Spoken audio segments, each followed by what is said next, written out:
जाते, दूर वो सारे भरम हो जाते। दिल का दर्द गीत संगीत के संग हो जाते कितने अभी आप सुन रहे हैं BSN दर्द दिलों के कम हो जाते, दूर वो सारे भरम हो जाते। जन जन का दर्पण, जन जन का आवाज, CIN नेपाल।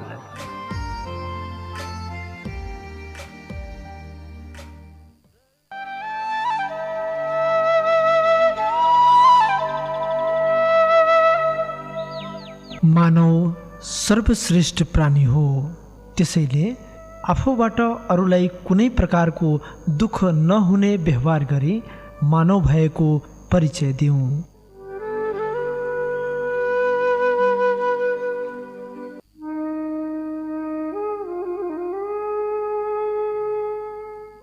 शिक्षा जीवनको ज्योति हो, त्यसैले बालबालिकाको शिक्षामा ध्यान पुर्याई आफ्नो घर, समाज तथा देशको भविष्य सुनिश्चित गरौँ।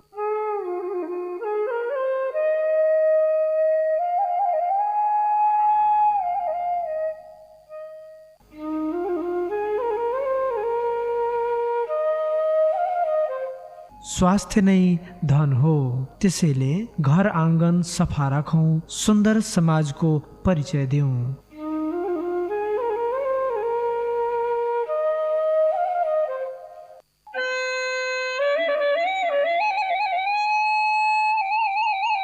अहिले तपाईँ सुन्दै हुनुहुन्छ विश्व सूचना नेटवर्कद्वारा सञ्चालित कम्पनी इन्फर्मेसन नेटवर्क नेपाल। जन जनको दर्पण, जन जनको आवाज, CIN नेपाल।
नमस्कार एवं हार्दिक स्वागत छ।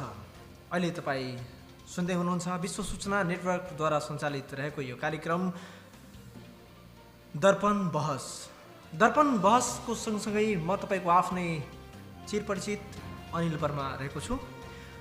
आदरणीय श्रोता मित्र, दर्पण बहस हाम्रो CINNepal.com र BSN.com.np त्यस्तै रेडियो बाराको वेबसाइटबाट पनि एकैसाथ प्रसारण भइरहेको छ। आदरणीय श्रोता मित्र, हालको अवस्था, स्थिति, परिस्थिति हेर्दाखेरि हाम्रो नेपालको कस्तो अवस्थाबाट गुज्रिरहेको छ, यसको सन्दर्भमा हामी कुराकानी गर्नेछौँ। आजका लागि हाम्रा अतिथि हुनुहुन्छ उहाँ मधेस जनविद्रोह समितिका केन्द्रीय सदस्य अजय पटेलजी हुनुहुन्छ। उहाँलाई हामी आज निम्ति आएका छौँ। यो दर्पण बहसमा हामी कुराकानी गर्नेछौँ हालको राजनीतिक अवस्थादेखि लिएर हाम्रो समाजका सामाजिक परिवेश के रहेको छ, कस्तो रहेको छ र किन रहेको छ, यसको श्रेय हेर्दाखेरि कसमाथि जान्छ, जनताले आफै स्वयं यसलाई निर्मित गरेका छन् कि सम्बन्धित निकायले कि सरकारवाला पक्षले, कसले के गरेका छन्, यसको बारेमा हामी दृष्टिपात गर्दै तपाईहरूको माझमा जस्ताको त्यस्तै दृष्टान्त गर्ने हामी प्रयासमा रहेका छौँ। आदरणीय श्रोता मित्र, हामी स्वागत गरौँ हाम्रो अतिथिलाई। अजयजी स्वागत छ तपाईँलाई कार्यक्रम दर्पण बहसमा। धन्यवाद ब्रह्माजी। हालको अवस्था स्थिति परिस्थितिलाई हेर्दाखेरि सबभन्दा पहिला म बुझ्न चाहेको छु हाम्रो यो नेपाल देशमा हजुर मानवता के हो र साँच्चै कि हाम्रो देशमा मानवता भन्ने शब्दको बारेमा के अवलम्बन भएको कुरा हेरिन्छ कि हेरिँदैन? अति मिठो र सान्दर्भिक कुरा गर्नुभयो यहाँले।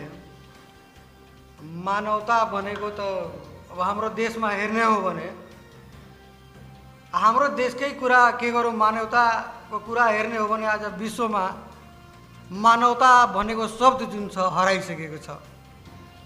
मानवता भनेको के हो भने कहीँ हेर्न पाइराखेका छैनौँ हामी एकअर्का बिच। हुन त यत्रो ठुलो संसारमा यो दुनियाँ बनाउनेले पनि आजको यो मानवता शब्द हेरेर मानवलाई हेरेर ऊ पनि पछुताइरह्यो होला कि मैले के बनाएँ। वास्तवमा यत्रो दुनियाँ त बनाएँ, तर यो दुनियाँको लाभ उठाउनका लागि यो दुनियाँमा सबभन्दा संवेदनशील र ज्ञानी भन्ने प्राणी जुन बनायो परमात्माले मानव, र त्यो मानव बीच कस्तो मानवता हुनुपर्ने, के प्रेम हुनुपर्ने यो पृथ्वीमा यो दुनियाँमा त्यो आज बनाउनेले परमात्माले पनि पछुतो गरिरहेछ कि मैले के बनाइदिएँ।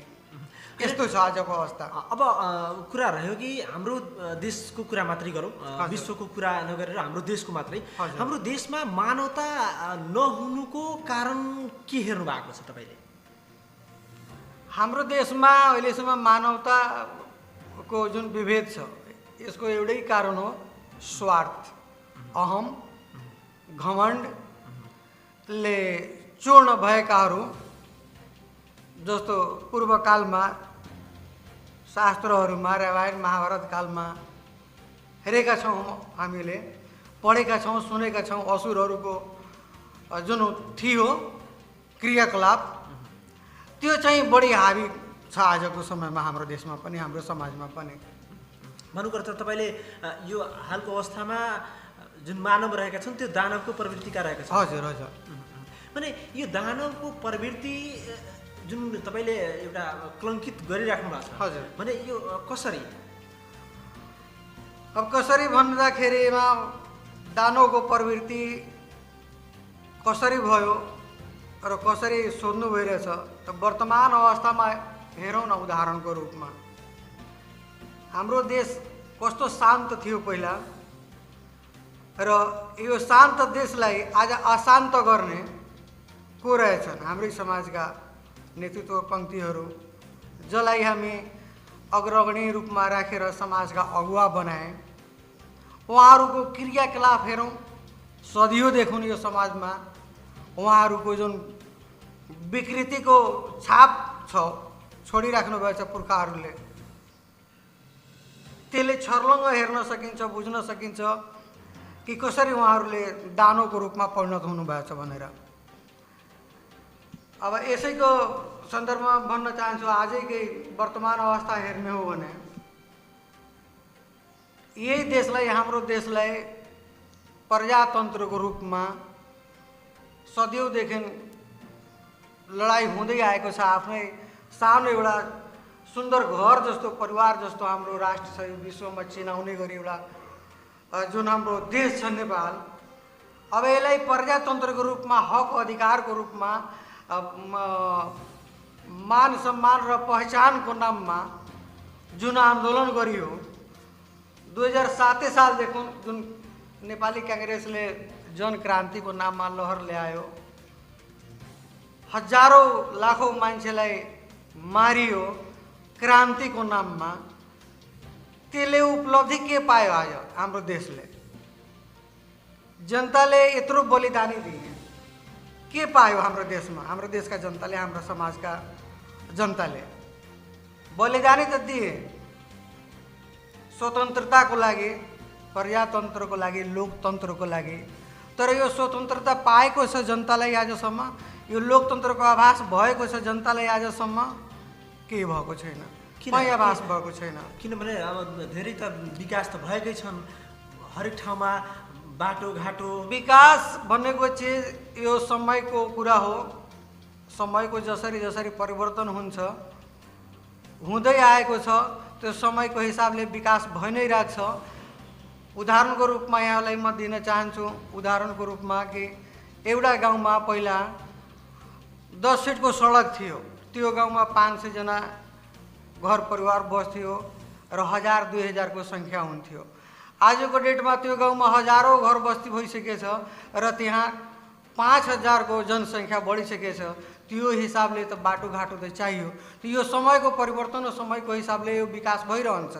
यही सरकारले गरेको हो, यही नेताहरूले गरेको हो र बलिदानी दिएको जुन यो सङ्घीय लोकतान्त्रिक गणतन्त्र आएको छ, परिवर्तन भएको छ देशमा, यसले गर्दा सडक नालाको विस्तार भइरहेछ। यो सब विकास जुन भन्नुभयो यहाँले, त्यो विकास चाहिँ त्यसले गर्दा भएको होइन। यो त समयको माग हो, समयको हिसाबले हिँडिराखेको हो, चलिरहेको छ। र जुन अहिले मानवलाई एउटा मानवले आफ्नो स्वार्थ पूर्ति गर्नका निम्ति अर्को मानवलाई सिधा सखाप गरेर त्यसलाई बलिदानी दिवाएर त्यसलाई शहादत दिलाएर त्यसको हत्यासम्म गराएर आफ्नो स्वार्थ जुन पुरा गरिरहेका छन् अहिलेसम्म नेतृत्व पङ्क्तिहरूले, त यसमा त मानवले नै खाएको दृश्य हामी हेर्न पाइरहेका छौँ। त यहाँ त मानवताको कहीँ ऊ नै भएन। मानवताको सिद्धान्तमा केही कुरा हामीले हेर्न पाइराखेका छैनौँ। एउटा मानव र अर्को मानवको बिचमा जुन हुनुपर्ने हो त्यो केही छैन। दानवको प्रवृत्ति हामी हेरिरहेका छौँ र दानवका व्यवहार हामीले मतलब पाइराखेका छौँ। हामी बिच दानवको व्यवहार गरिराखेका छौँ। भन्नुपर्दा तपाईँले सिधा अर्थमा भन्दाखेरि मानवले मानवताको कुरा अर्थात् मानवको हक हितमा काम नगरेर होइन, मानवलाई दानव सरै एकदम त्यो हत्या हिंसा बलात्कार आदि इत्यादिको कुराहरूले तपाईँले इङ्गित गर्न खोज्नु। हजुर हजुर हजुर। तर अब हेर्दाखेरि यो सबैमा सबै जनताहरूले नै स्वयं दोषी भएको त हेरिन्छ नि। जनतालाई कसरी दोषी भन्ने, जनता त जहिले पनि विश्वास गरेको हुन्छ। यदि हरेक जनताले नेतृत्व गर्न थाल्यो भने त मुस्किल छ र असम्भव पनि यो कुरा छ। हरेक जनताले नेतृत्व गर्न सक्दैन। देशभरिकै जनताले अब नेता नै भइहाल्यो भने भोट हाल्न कसले जाने, कसलाई अगुवा बनाउने, सबले त गाह्रो छ, गर्न सक्दैन र यो प्रक्रियामा पनि आउँदैन होइन। त जहाँसम्म हेर्ने हो भने नेतृत्व पङ्क्ति जुन छ, समाजका अगुवाहरू जुन छन्, देश डोर्याउने नेतृत्वकर्ता जुन छन्, यो उनीहरूको गल्ती हो। उनीहरूको अमानवीय व्यवहारले गर्दा यो सब सिर्जना भइरहेको छ आज। तर यो हाम्रो यो कलियुग चलिरहेको छ हजुर होइन। तपाईँले जस्तै रामायण गीताको कुरा जुन गर्नुभयो, हजुर त्यो त परापूर्व कालको कुराहरू हो। हजुर। तर त्यो परापूर्व कालमा जस्तै अब राक्षसी व्यवहारको जुन कुरा गर्नुभयो, हजुर, भने त्यो परापूर्व कालदेखि चल्दै आएको घटना हो। अब यो अवस्थामा आएर अब मानवमाथि दोष लगाएर हुन्छ? अब यो मानवले पनि त्यही पुर्खाले लेखेको जुन विधान छ, धर्म संस्कृति जुन हामी के अरे ग्रन्थको कुरा गरिरहेछौँ, त्यसैको आधारमा आज दुनियाँको हरेक चिज चल्ने हो। र त्यसैको आधारबाट राम्रो नराम्रोको दुईटा पाठ हामी सिक्ने हो र सिकिराखेका पनि छौँ। अब यसको राम्रो नराम्रो दुईटा पाठलाई राम्रो गर्नेले राम्रो खोजिराखेका छन्, राम्रो बाटोमा हिँडिराखेको छ, र गलत बाटोमा हिँड्नेले त्यही संस्कारबाट, त्यही वेदबाट, त्यही शास्त्रबाट गलत बाटोमा हिँड्ने मानवले, व्यक्तिले, दानवले, गलत प्रक्रियाबाट धन सम्पत्ति आर्जन गर्नेहरूले आज त्यही गलत बाटो रोज्दैछन् होइन। अब यो मानवता हेर्दाखेरि हालको अवस्था स्थिति परिस्थितिमा कसरी चाहिँ हाम्रो समाजमा यो बढिरहेको छ दानव प्रवृत्ति जुन छ, जुन तपाईँले भन्नुभयो, त्यो दानव प्रवृत्ति कसरी हाम्रो समाजमा व्याप्त रहेको छ, यसलाई कसरी चाहिँ दृष्टान्त गर्नुहुन्छ? हजुर, अब कसरी बढिरहेछ भन्दाखेरिमा यो दुनियाँ जुन छ जहिलेदेखि उत्पन्न भएको छ त्यो बेलादेखि यो दुनियाँलाई चलाउन लागि राम्रो र नराम्रो दुईटा पाठ देखाउनका लागि धेरै राम्रो राम्रा वेद शास्त्रहरू हाम्रो समाजमा आएको छ र यो दुनियाँलाई उत्पत्ति जुन बेला भयो त्यही बेलादेखि यो वेद शास्त्रहरू पढ्न पाइराखेका छौँ, हामीले हेर्न पाइराखेका छौँ र त्यही वेद र शास्त्रको आधारमा जुन मानवताको कुरा हामी एकछिन पहिला गरेका थियौँ, मानवताको कुरा त्यो वेद शास्त्र अनुसार नै हेर्ने हो भने त्यो वेद शास्त्रमा के लेखिएको छ कि यो दुनियाँ चलाउनका निम्ति कसैलाई दण्डित गर्नका निम्ति त्यसमा पनि ऐन कानुनहरू सिद्धान्तहरू विचारहरू वेद शास्त्रमा लेखिएका छ र हामी हिन्दू समाज आफूलाई भन्छौँ, हिन्दुत्वको कुरा गर्ने हो, हामी हिन्दू समाजमा जुन आस्था राख्छौँ, जुन संस्कार हामी भित्र छ, जुन वेद शास्त्रमा हामी आस्था राख्छौँ र वेद शास्त्रको हिसाबले हामी जिन्दगी जिउने गर्छौँ र यो दुनियाँ आउने पिँढीलाई पनि संस्कार सिकाउने गर्छौँ। त्यो वेद शास्त्रमा हेर्ने हो भने ब्रह्मा विष्णु महेश भन्ने जुन नाम छ उहाँहरूले यो दुनियाँको पालनकर्ता हुनुहुन्छ। उहाँहरूले महादेवजी भन्नु, ब्रह्मा विष्णु महेश भन्नु, कोही एकजना कानुन बनाउने हो, कोही एकजना त्यसलाई लागू गर्ने हो र कोही एकजना त्यसमध्ये गल्ती गर्नेलाई सजाय पनि दिने हो। जस्तै वेद शास्त्रकै अनुसार पहिला का राक्षसीहरू दानवहरूलाई जति तपो गरे भने तप गरे पनि उनीहरूले वरदान कहीँ न कहीँ पाउँथ्यो, देवताहरूले दिनुहुन्थ्यो र वरदान दिने बेलामा पनि उहाँहरूले सचेत गराउनुहुन्थ्यो उहाँहरूले कि यो वरदान तिमीलाई त राखेका छौ, लेकिन यो शक्ति यहाँदेखि यहाँसम्म मात्रै हो, सीमित। मानवताको लागि हामी यो वरदान दिइराखेका छौँ र देवताहरूले मानवताको हिसाबले उहाँहरूलाई दिनुहुन्थ्यो।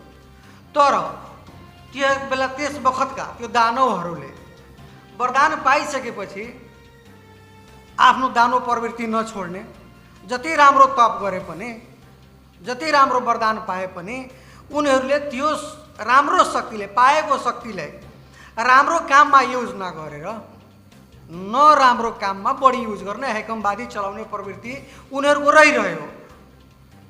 सेम त्यसको कपी गरेर हेर्ने हो भने वर्तमानको अवस्थामा हाम्रो देशमा, हाम्रो मधेसमा, हाम्रो समाजमा राजनीतिक जुन क्रियाकलाप छ, अब त्यस बखतका ब्रह्मा विष्णु महेश जुन हामीले कुरा गऱ्यौँ त्यसलाई यहाँ ल्याएर हामीले वर्तमानको अवस्थामा यो देशमा, यो कलियुगमा हामीले जनताले बनाएका संविधान जुन छ, अब यो संविधान अन्तर्गत कार्यपालिका, न्यायपालिका, व्यवस्थापिका जुन बनाएका छौँ हाम्रो यो कलियुगी रूपीमा, यो देशमा, यो समाजमा, अब यसमा जनताले चाहिँ ब्रह्मा विष्णु महेशको जुन तपको फल पाउँथ्यो, वरदान पाउँथ्यो, त आजको ब्रह्मा विष्णु रूपी जनता जनार्दनले वर्तमान अवस्थामा रहेका दानवहरू जुन छन्, नेतृत्व कर्मी, समाज डोर्याउने, देश डोर्याउने जुन नेतृत्वकर्ताहरू छन्, उहाँहरूले वरदानको स्वरूप जनताले आफ्ना शक्ति दिएर विराजमान गराइदिइराखेको छ, आफ्नो जानको बलिदानी दिएर विराजमान गराएको छ। तर त्यही अब कार्यपालिका, व्यवस्थापिका जुन अहिले छ उल्टै यही जनतामाथि, यही जनतालाई नसोचेर, यही समाजलाई नसोचेर, मानवता नबुझेर अब यही वरदान पाएको, वरदान दिएको, शक्ति दिएको जनतालाई नै सखाप पार्ने गरी व्यवहार गर्दैछ। जस्तो शङ्कर भगवानले वरदान दिनुभएको थियो, त्यो के सुर भन्ने एउटा महिषासुर कि नाम भन्ने असुर थियो त्यो बेलामा, भस्मासुर। त्यो भस्मासुरले वरदान पाइसकेपछि शङ्कर भगवानलाई नै सखाप पार्ने गर्दै उहाँहरूलाई नै लखेट्ने सुरु गरेको थियो। तर भस्मासुरलाई त थाहा थिएन यो कुरा कि म भन्दा पनि कोही ठुलो छ र कुरा त्यही पर्न गयो, उसलाई अहम भयो, घमण्ड भयो र लास्टमा गएर ऊ आफ्नो दम्बमा आफै सीमित भयो र पाएकै वरदानबाट ऊ आफै जलेर ध्वस्त भयो। त त्यसै गरी आजको यो कलियुग रूपी के अरे युगमा हेर्ने हो भने हाम्रो देशमा पनि जनता जनार्दनबाट पाएका शक्तिहरूले आफूले ब्रह्मा विष्णु र महादेवभन्दा पनि ठुलो ठाने नेतृत्व पङ्क्तिहरूले हेका राख्नुपर्छ कि जसले हामीलाई वरदान दिएको छ सायद उसले हामीलाई सखा पार्ने शक्ति पनि उसँग होला कि भन्ने हेका यिनीहरूलाई राख्नु पर्दछ। अब यो जुन शङ्कर विष्णु यो जुन ब्रह्मा जुन भन्नुभयो सृष्टि चलाउनलाई 3वटा शक्ति थियो है। अब त्यस्तै हाम्रो यो समाजमा भएका यो 3टा जुन कार्यपालिका न्यायपालिका व्यवस्थापिकाको जुन तपाईँले कुरा गर्नुभयो भने अब यो 3टै पालिकाले कसरी चाहिँ त्यो जनताहरूमाथि अर्थात् जनताले जुन बनाउने गरेका छन् जनताहरूकै मतबाट उनीहरूले बनाउने गरेका छन् तर वास्तवमा यी नेतृत्व पङ्क्तिले नेतृत्व गरिरहेका व्यक्तिले यो कुरालाई हैन कसरी बाधित गरिरहेका छन् यो तपाईँले के हेर्नु भएको? अब कसरी बाधित गर्दैछन् र के हेर्नुभएको छ भने अब यसमा म के भन्न चाहन्छु उदाहरणको रूपमा कि जनताले यत्रो शहादत दिएर हरेक कुरा भनौँ न आफ्नो सर्वस्व लुटाएर यिनीहरूलाई वरदान दियो। अब यसको जनताले आफूले दिएको वरदान शक्तिको अपेक्षा जनतालाई के चाहिएको थियो?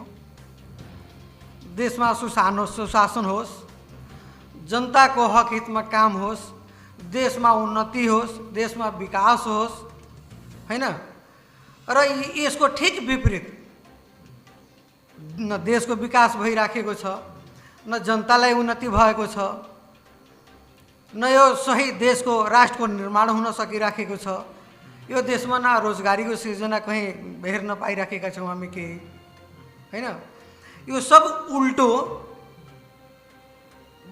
जनताले भोगिराखेको छ अवस्था छ अहिले।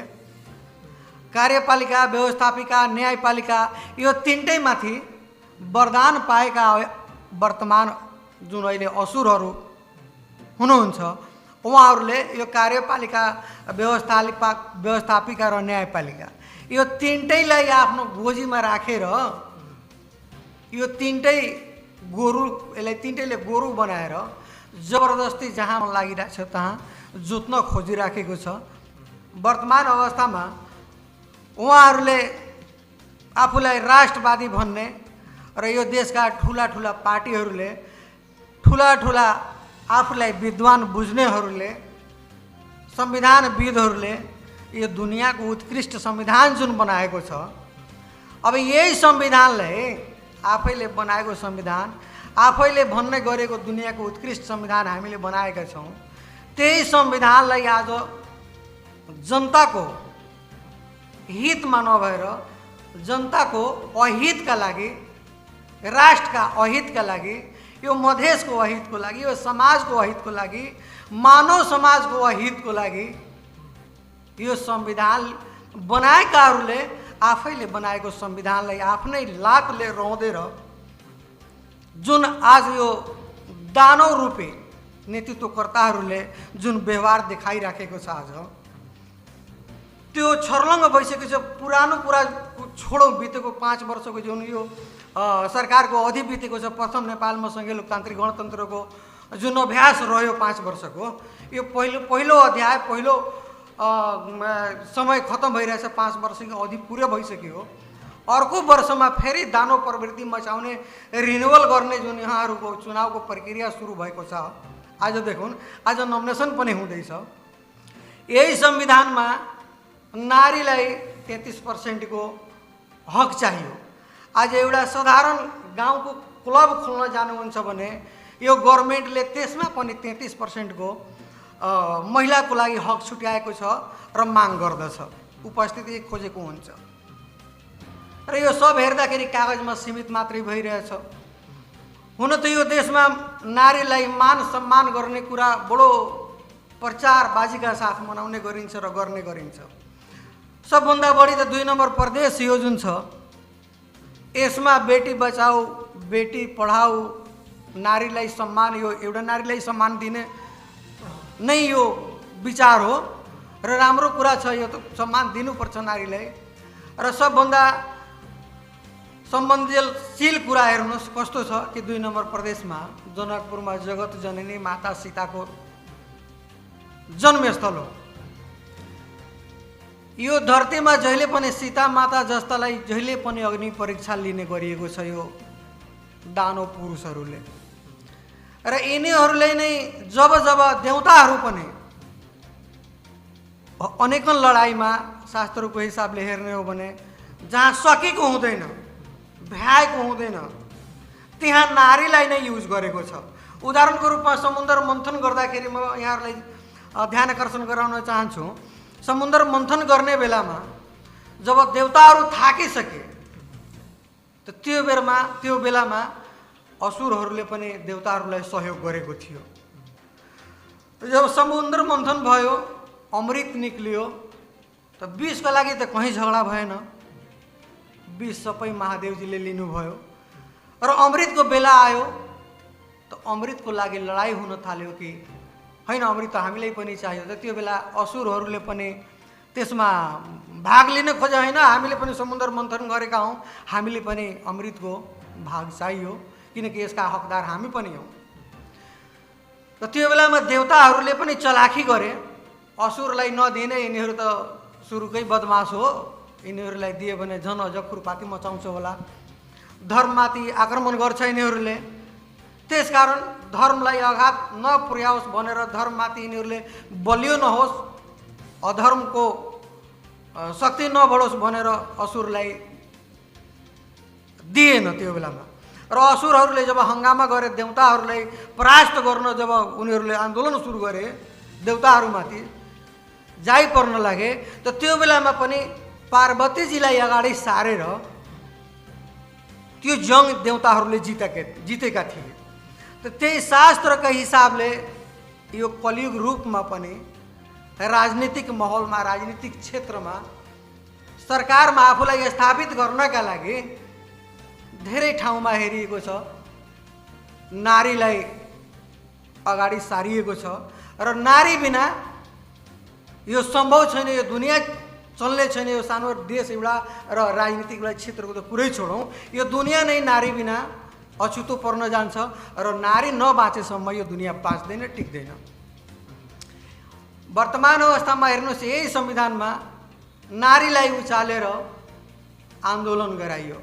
त्यही नारी सीता माता पनि हुन्, त्यही नारी दुर्गा माता पनि हुन्, त्यही नारी पार्वतीजी पनि हुन् र त्यही नारी हुन् जुन नारीका कोख चुना गरेर, जुन नारीका माङका सिन्दुर धोएर आज यही दानव रूपी नेताहरू अगाडि बढेका छन्।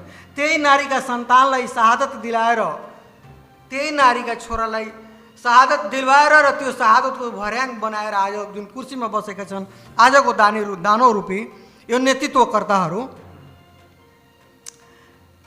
आज कहाँसम्म जनताको हक हितमा काम गरेको छ, अहितमा मात्रै काम गरिराखेको छ। र त्यही नारीलाई आजको नोमिनेसन जुन भइरहेछ यो भोटको लागि, यसमा हेर्ने हो भने यही संविधानमा उनीहरूले नै लेखेको संविधानमा नारीलाई 33% को हक दिनुपर्छ भनेर लेखिएको छ। र यिनीहरूले बडो जोडतोडले प्रसार पनि गरेर विगतका चुनावमा नारीलाई त धेरै ठाउँमा राजनीतिक ठाउँमा उपाध्यक्षको कमसेकम हैसियतमा उपाध्यक्षका हिसाबले हरेक तह तबकामा यो 3वटै सरकारमा नारीलाई सम्मान गरिएको थियो, दिएको थियो। र आज हेर्नुहोस् फेरि यही नारीलाई ढकालेर उसको भावनासँग खेलवाड गरेर, उसको सिन्दुरको ख्याल नगरेर, उसको कोखका ख्याल नगरेर यही दानव रूपी नेतृत्वकर्ताहरूले आज हेर्नुहोस् गठबन्धनको नाउँमा यो देश बेच्नका निम्ति, यो देशलाई कंगाल बनाउनका निम्ति, यो जनतामाथि शोषण गर्नका लागि, यो जनतालाई विदेशी गुलाम बनाउनका निम्ति र आफ्नो झन्डा र आफ्नो पार्टीका लागि मात्र गठबन्धनको बहानामा आज त्यही नारीलाई असम्मान गरिएको छ, जुन कि आज देशभरिका नारीहरूलाई दुःख पुगेको छ र नारी जगतमा एउटा ठुलो ठेस पुगेको छ, जुन हुनु हुँदैन त्यो आज भएको छ। त्यो मानवता, अघि यहाँले मानवताबाट सुरु गर्नुभयो त्यो कुरा, कहाँ मानवताको ख्याल हाम्रो देशका नेतृत्वकर्ताहरूले एउटा मानव बीच मानवताको जुन व्यवहार हुनुपर्ने हो कहाँ देख्न हामीले पाइराखेका छौँ र हाम्रो जनताले, हाम्रो देशका समाजका जनताले मानवताको जुन व्यवहार हुन्छ कहीँ महसुस गरिएको छैन र महसुस गर्न पाइराखेको छैन। कारण एउटै हो कि यिनीहरूले व्यक्तिगत स्वार्थका लागि अहिलेसम्म क्रियाकलाप जुन देखाइराखेको छैन, व्यवहार देखाइराखेको छैन, जुन हुनुपर्ने हो त्यो देखाइराखेको छैन, केवल आफ्नो व्यक्तिगत स्वार्थको लागि यो जति क्रियाकलापहरू भइरहेछ एउटा पार्टीको लागि बलियो बनाउनका निम्ति र एउटा पार्टीका दानव रूपी जुन कार्यकर्ताहरू छन् त्यसलाई पाल्नका निम्ति यो जम्मै काम भइराखेको छ। राष्ट्रको हितमा, यो लोकतन्त्रको हितमा कुनै काम अहिलेसम्म हामी देखेका छैनौँ र जनताले महसुस पनि गरिराखेका छैनौँ। अब अर्को कुरा, जस्तैमा हालको अवस्था स्थिति परिस्थितिले हेर्दाखेरि राजनीतिकको जुन कुरा गर्नुभयो, हजुर, यो राजनीतिक हेर्दाखेरि हाम्रो समाजमा जुन किसिमले विकृति विसङ्गतिको कुरा जुन तपाईँ गर्नुभयो, विभिन्न पुराणहरूको बारेमा पनि तपाईँले उदाहरण दिएर जुन भन्नुभयो, हजुर, त्यस्तै अब हेर्दाखेरि अब यसमा जनताले कसरी अगाडि बढ्नुपर्छ होइन? अब जस्तैमा विगतका चुनावमा पनि देखिएको कुरा हो, धेरै चुनावहरू भएका छन् होइन? अब त्यो चुनावहरूमा पनि जुन सर्वसाधारणले केही कुराको लोभमा आफ्नो मत जुन दिने गरेका छन् त्यसको बारेमा हामी अब कुराकानी गरौँ। त्यो प्रवृत्ति आज झन् बढेर अति एकदम बुझ्नु न चरम सीमा पार गर्दैछ होइन? त्यो सीमा पार गरेको छ। कसैले 1 केजी मासु होइन, दानु प्रवृत्तिको जस्तै तपाईँले भनेको अनुसारले होइन, मासु, दारू, अन्य कुराहरूमा जुन प्रलोभनमा जुन फस्ने गरेका छन्, यस सन्दर्भमा तपाईँले के भन्न चाहनुहुन्छ? हजुर हजुर, अब यसमा के छ कि दारू र मासुको जुन कुरा यहाँले गर्नुभयो, मांस, मदिरा र मुद्राको चक्करमा नै यहाँका गरिब जनतालाई पारेर यिनीहरूले आफ्ना पार्टीका झन्डा फहराउने अहिलेसम्म गरेका छन् र भोलिका दिनमा पनि यहाँका जनतालाई शोषण गर्ने अभियान नै यो चलाएका छन् कि यिनी गरिब जनतालाई दारू र मांस मुद्राको चक्करमा पारेर यिनीहरूमाथि शोषण गरिराखौँ र हामी आफ्नो झन्डा फहराउँदै गरौँ, आफ्नो दोकानदारी, आफ्नो बिजनेस व्यापार जुन छ यो राजनीतिक व्यापार चलाइराख्नका निम्ति यो सब गरिराखेका छन्। त यसमा सबै जनताको भूमिका छैन, सबै जनता चाहिँ मांस मदिरा मुद्राको चक्करमा छैन। एउटा गाउँका केही विशेष व्यक्तिहरूले जुन कि आफूलाई आज चलाक बुझिराखेका छन्, आफूलाई बौद्धिक वर्गका बुझिराखेका छन्, यो वास्तवमा हेर्ने हो भने हरेक गाउँमा आफूलाई बुद्धिमान बुझ्ने व्यक्तिहरू जुन छन् र उनीहरूका पछि लाग्ने असहाय गरिब वर्गका जनता जुन छन्, यो कुरा त्यो गरिब जनताहरूलाई, निमुखा जनताहरूलाई थाहा नभएर झुकिएर पछि लागिराखेका छन् र केही 2-4 जना जुन मैले भने कि आफूलाई चलाक विद्वान बुझिराखेका छन्, यिनीहरू सीमित व्यक्तिहरूले पुरै गाउँलाई नै डुबाउने गरी यिनीहरूले कन्भिन्स गरिराखेका छन् र जनता चेतनशील नभएर यिनीहरूको पछि लाग्न बाध्य भइराखेका छन् आज। र आउने दिनमा जनता बिस्तारै चलाक हुँदै जान्छ, भइराखेका पनि छन्, जागृति गाउँ भइराखेकै छ। मिडियाको मार्फत होस् अथवा हाम्रो मधेस जनविद्रोह समितिको टिमको मार्फत होस् अथवा अनेकन सङ्घ संस्था पनि आजकल गाउँसम्म पुगेर जागृतिको काम फैलाउँदैछन्, चेतनाको काम फैलाउँदैछन्, गर्दैछन्। आउने दिनमा जनता चलाक हुनेछन् र यो प्रवृत्ति पनि बिस्तारै कम हुनेछन्, हामीले आशा लिएका छौँ र यही आशामा हाम्रो टिम पनि काम गर्दैछ। र यो दारू मासको कुरामा सदियौँदेखि यही कुरा हुँदै आउँदैछ, आइराखेकै छ। र यसको लागि म आदरणीय क्रान्तिकारी र जुझारू यो मधेससहित समग्र देशका क्रान्तिकारी युवाहरूमा, योद्धाहरूमा म केही 8-9 बुन्दा राख्न चाहन्छु र उहाँहरूको लागि म अपिल गर्न चाहन्छु कि आफू पनि यस बुन्दालाई मतलब सम्झेर चिन्तन मनन गरौँ र आफ्नो आफ्नो समाजमा पनि गर्न लगाउनुहुन्छ उहाँहरूले, म आशा राखेको छु।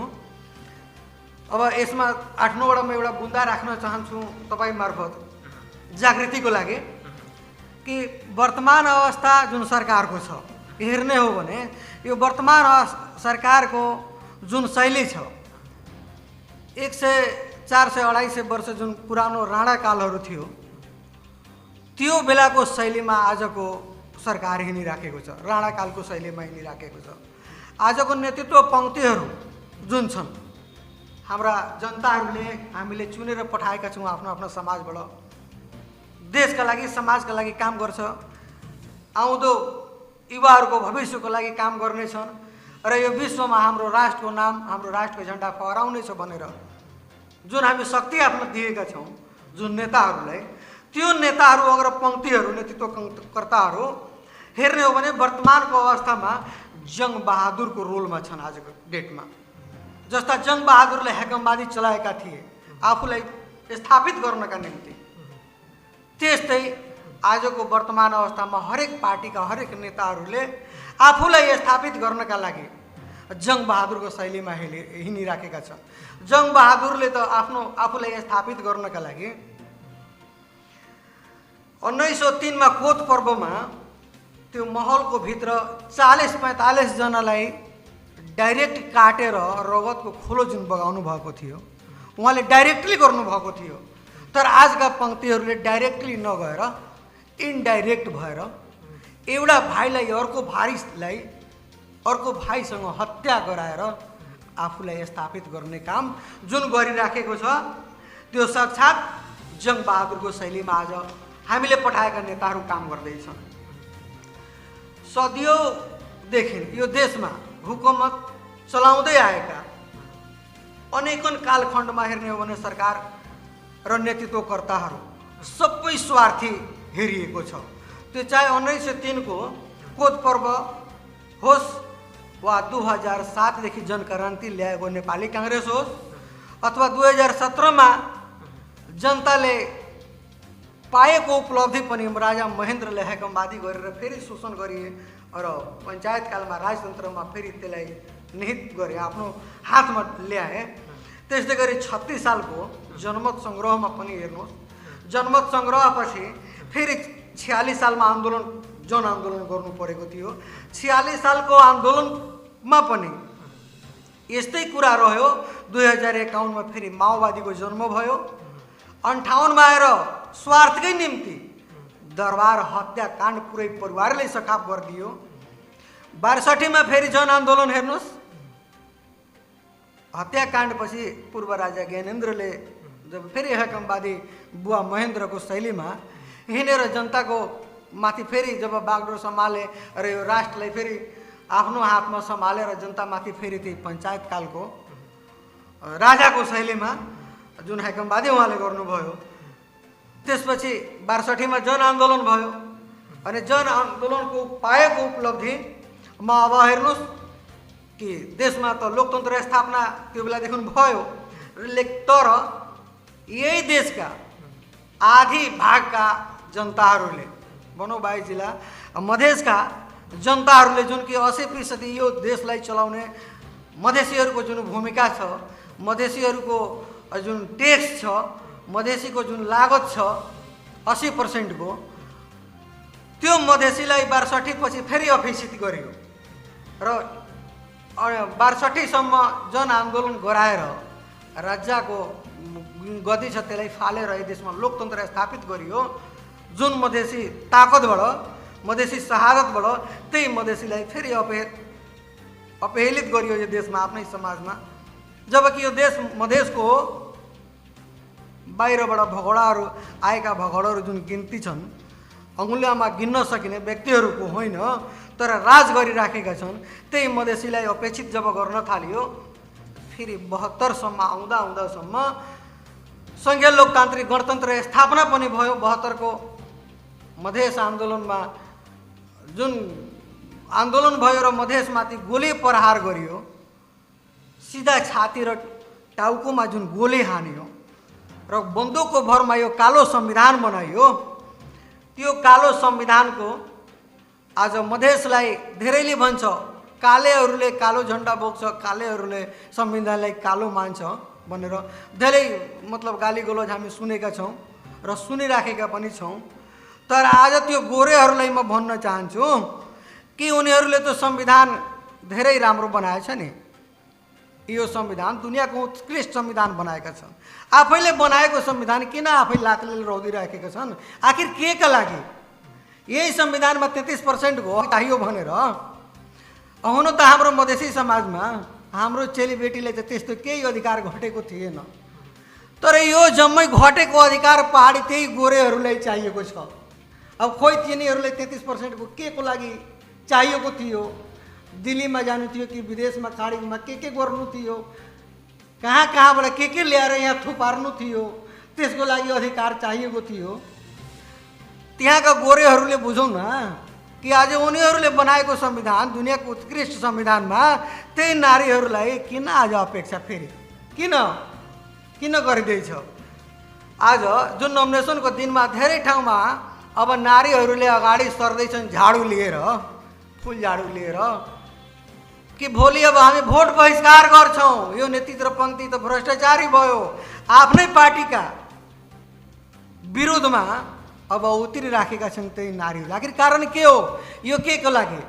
यो जुन रावण रूपी दानव रूपी नेतृत्वकर्ता जुन जन्मिएका छन् हाम्रो देशमा र अग्रपङ्क्ति छन्, आज यो प्रहार उल्टै जुन गरिराखेको छ, महादेवजीले दिएको वरदान जस्तै महादेवजी माथि नै खनिराखेको छ। आज यो देशको जनताले यत्रो आफ्नो शहादत दिएर शक्ति आर्जन गरेर यो थुपारिएको छ नेताहरूको कुर्सीमा, जमघट गराएको छ, कुर्सीमा बसाएको छ। आज त्यही कुर्सीमा बसेका नेतृत्वकर्ताहरूले त्यही शक्ति दिने जनताहरूमाथि प्रहार गरिरहेछन्। आखिर किन? अब हरेक ठाउँमा यिनीहरू विरुद्ध नै आफ्नै पार्टीका विरुद्धमा नारीहरूले नारा जुलुस गर्न बाध्य भइराखेका छन्। ठाउँमा नारा जुलुस भइराखेको छ। आखिर किन नारीलाई अपेक्षित गरियो? यो आजका महापुरुषहरूले आफूलाई महापुरुष ठान्ने, महाविद्वान ठान्ने नारीलाई म सम्मान गर्छु भनेर आफूलाई सम्मान दिने भनाउँदाहरू किन उनीहरूको विरोधमा किन नारीहरूले आज जुलुस निकालिराखेका छन् त? यदि साँच्चीकै यो देशको लागि, यो लोकतन्त्रका लागि, यो जनताको लागि यो गठबन्धन भइदिएको भए आज नारीलाई झाडु लिएर फेरि यिनीहरूकै विरुद्धमा उत्रिनु पर्ने थिएन। अब यसमा सबै जुन मैले यो 2007देखि 1903देखिको 72सम्मको क्रियाकलाप जुन हेराएँ, सबैमा हरेक सरकार वर्तमान अवस्थादेखि लिएर तत्कालीन पूर्वकालसम्म हेर्ने हो भने सबैले आफ्ना स्वार्थका निम्ति मात्रै लडेका छन्, गरेका छन्। राष्ट्रको लागि, जनताको हितमा कसैले केही गरेको छैन। मदन भण्डारीलाई हत्या गरियो, मदन भण्डारीलाई जुन हत्या गरियो, अब आज हेर्नुहोस् यो देशमा 33% को हक चाहियो भनेर यो देशमा आज स्वर्गीय मदन भण्डारीका श्रीमती राष्ट्रपति जुन बन्नुभएको छ विद्या भण्डारीजी, उहाँले के हेरेर बसिराख्नु भएको छ? आजको डेटमा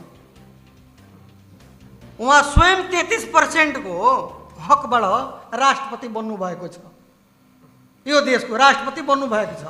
र उहाँकै अगाडि उहाँभन्दा धेरै क्रान्तिकारी, ठुलो क्रान्तिकारी र उहाँभन्दा हजारौँ गुणा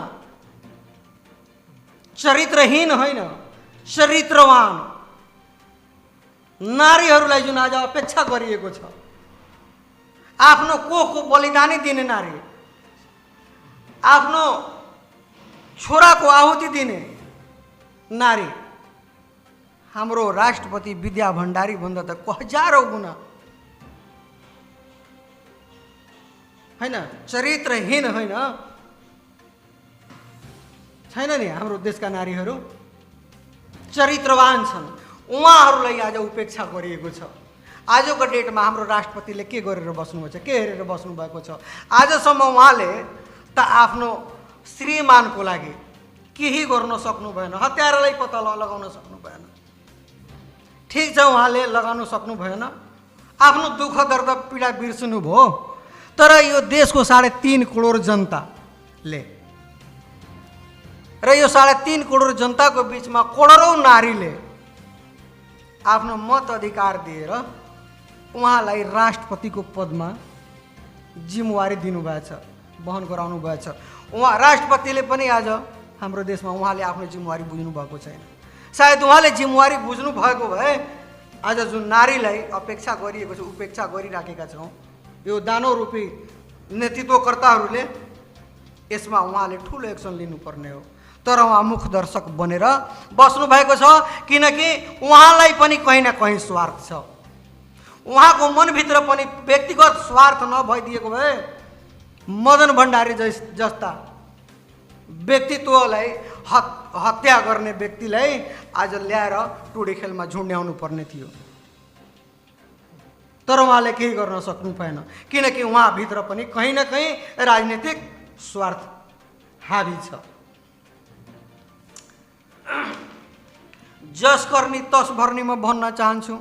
फेरि आज जुन नारीहरूले जुन झाडु लिएर जुलुस प्रदर्शन गर्नु भइराखेको छ, उहाँहरूलाई म जस कर्नी तस भर्नी भन्न चाहन्छु, किनकि उहाँहरू नै हो यो देशका गाउँ गाउँका नारीलाई उचालेर आन्दोलनमा ल्याउने।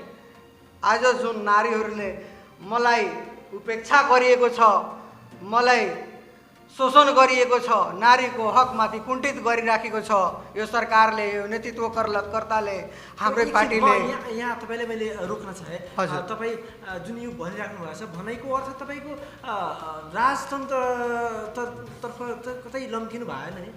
होइन होइन, किनभने पहिलादेखिकै कुरा म हेरिरहेको छु, तपाईँले हालको अवस्थामा राजनीतिक दललाई सपोर्ट गरेको, उहाँहरूको आन्दोलनमा सघाउ पुर्याएको होइन, तर यिनीहरूले केही गर्न सकेन, यसभन्दा राम्रो त पहिला थियो भनेर यो पनि भनिराख्नु भएको छ।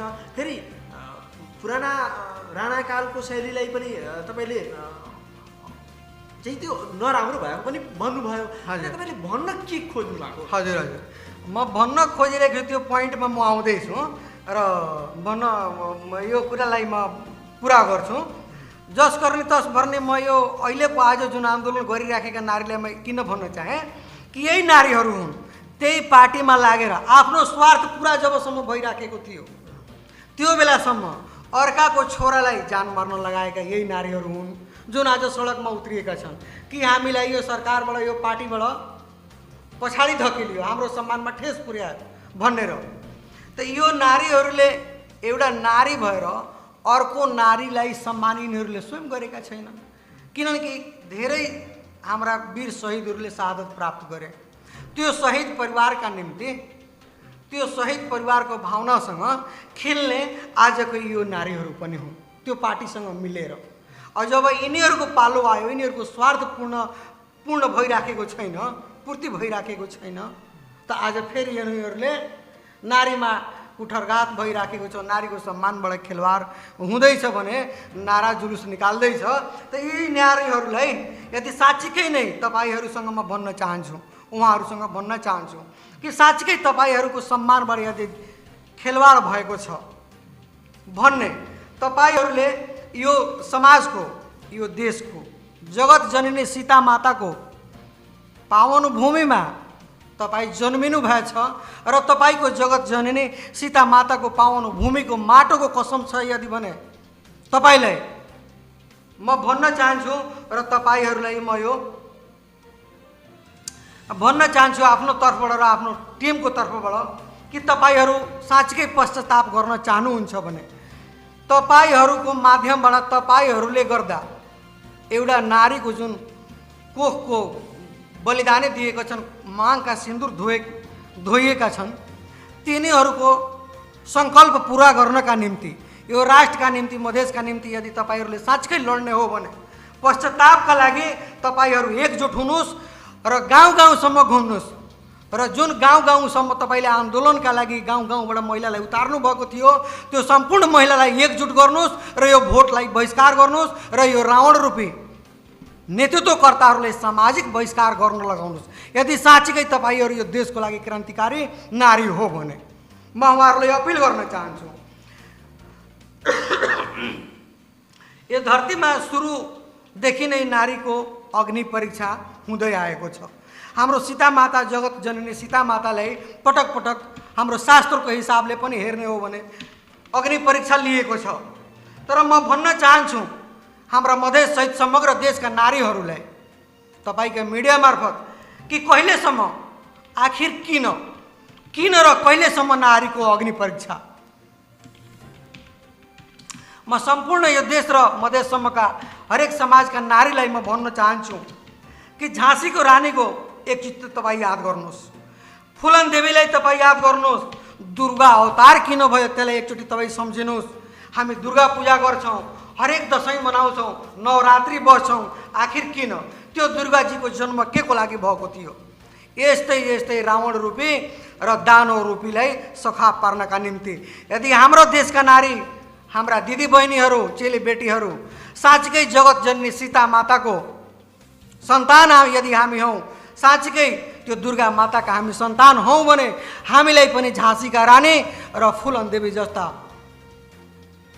व्यवहार अब आफ्नो दिलभित्र मुटुभित्र उतार्नुपर्छ र आफूभित्र जोस जाँगर ल्याउनुपर्छ र काली माता जस्तो कालीको रूप लिन जरुरी छ। आजको समयमा वर्तमान अवस्थामा यदि यो देशलाई बचाउनु छ, यो समाजलाई बचाउनु छ, हामी आफ्ना छोराछोरीका भविष्य राम्रो हेर्न चाहन्छौँ भने मधेस जनविद्रोह समितिको तर्फबाट म सबै नारीमा र सबै दिदी बहिनीहरूमा म अपिल गर्न चाहन्छौँ कि यस्ता दोहोरो चरित्रका बहुरूपिया नेताहरूले जुन हाम्रो देशलाई, हाम्रो अस्तित्वलाई, हाम्रो संस्कार संस्कृतिलाई बेचेर आफ्नो व्यक्तिगत स्वार्थ जुन पुरा गर्नेमा लिप्त रहेका छन्, यिनीहरूले हामी सामाजिक बहिष्कार नगरेसम्म यिनीहरू सुध्रिनेवाला छैन र हामीलाई अब एकजुट हुनु जरुरी छ र सबै हामी पार्टी र व्यक्तिगत स्वार्थ छोडेर यो राष्ट्रका लागि, यो राष्ट्रको भविष्यका लागि म फेरि एकचोटि भन्न चाहन्छु कि सबै नारीलाई, चेलीबेटीलाई, दिदी बहिनीहरूमा म आग्रह गर्न चाहन्छु कि फुलन देवी र झाँसीको रानी र काली माताको र दुर्गा माताको किन अवतार भएको थियो त्यसलाई हामी मनन गरौँ, चिन्तन गरौँ र काली माता र दुर्गा माताको जुन सिद्धान्त छ त्यो विचारमा हामी हिँड्नुपर्छ। अनि मात्र हामीलाई शान्ति हामी पाउनेछौँ र हाम्रो देशले निकास पाउनेछ। हस्त धन्यवाद। तपाईँले जुन यति कार्य व्यस्तताको बावजुद पनि हामीलाई समय दिनुभयो त्यसको लागि धेरै धेरै धन्यवाद दिन चाहन्छु। र आदरणीय श्रोता मित्र, यस कार्यक्रम दर्पण बहसबाट म तपाईँको आफ्नै आत्मीय मित्र अनिल वर्मा पनि आजको लागि म बिदा हुन चाहन्छु। र बिदा हुनुभन्दा पहिला हाम्रा अतिथि अजय पटेलजीलाई पनि बिदा दिनुपर्ने हुन्छ र उहाँलाई अन्तिममा अब एक लाइनमा भन्दाखेरि अब सर्वसाधारणलाई जनताहरूमा तपाईँले के सन्देश दिन चाहनुहुन्छ यसको सन्दर्भमा एक लाइनमा भनिदिनु? एक लाइनमा भन्नुभन्दा पर्दाखेरि म सबभन्दा पहिले त CIN.com नेपाल र स्पेसली वर्माजीले म धेरै मधेस जनविद्रोह समितिका तर्फबाट र व्यक्तिगत तर्फबाट धन्यवाद दिन चाहन्छु कि आजको घडीमा वर्तमान अवस्थामा हाम्रो देश कहाँ गइराखेको छ, धेरै डगमाडोल स्थिति छ हाम्रो देशको, राष्ट्रको।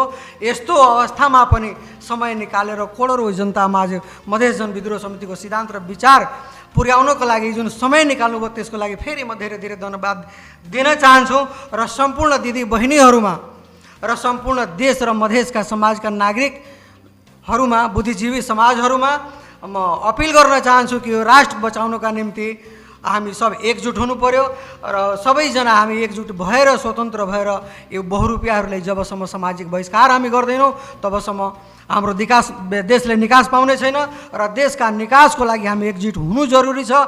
र यतिकै भनेर म बिदा लिन चाहन्छु र बिदा लिनुभन्दा पहिला म यो रेडियो मार्फत धेरै अनेकन सङ्घ संस्थाहरूले पनि आवाज सुनिराखे होला र एक मिनटमा भन्नुपर्दाखेरिमा म भन्न चाहन्छु यो हाम्रो देशका सैनिक वर्गमा, नेपाली सेनामा र प्रधान के भन्छौँ हामी राष्ट्रपतिज्यूमा म अपिल गर्न चाहन्छु कि यस्ता यस्ता बहुरूपियाहरूलाई तुरन्त अविलम्ब देर नगरी लेट नगरी यस्ता यस्ता बहुरूपियाहरूलाई नजरबन्दमा लगेर खोरमा तुरन्त अहिले समातेर राखेर यो देशलाई यो बहुरूपियाबाट खाली गरेर एउटा नयाँ नेतृत्व ल्याउनुपर्छ अनि मात्रै हाम्रो देशले निकास पाउनेछ र यो संविधान खारेज गरी पुनर्लेखन गर्ने गरी गरेर यो सबलाई समातेर तुरन्त यो चुनावलाई पनि बहिष्कार गरेर सम्पूर्ण सैनिक वर्गमा र राष्ट्रपतिज्यूमा म अपिल गर्न चाहन्छु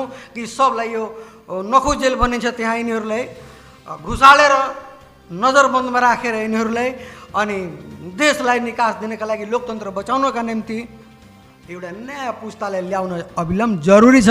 यतिकै भन्दैमा सबैमा म धन्यवाद दिन चाहन्छु। जय मधेस। हस् आदरणीय श्रोता मित्र, आजको यस कार्यक्रमको समय अवधि जुन छ त्यो पनि समाप्ति हुन लागेको छ। यसकारण तपाईँ माझबाट पनि म तपाईँको आफ्नै आत्मीय मित्र अनिल वर्मा आजको यस कार्यक्रमबाट छुट्न चाहन्छु। सुन्दै गर्नुहोला CINNepal.com र BSN.com.np, त्यस्तै रेडियोबारा.com पनि सँगैसँगै यसबाट पनि हामी छुट्न चाहन्छु। नमस्कार, तपाईँको जय होस्।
दर्द दिलों के कम हो जाते, दूर वो सारे भरम हो जाते।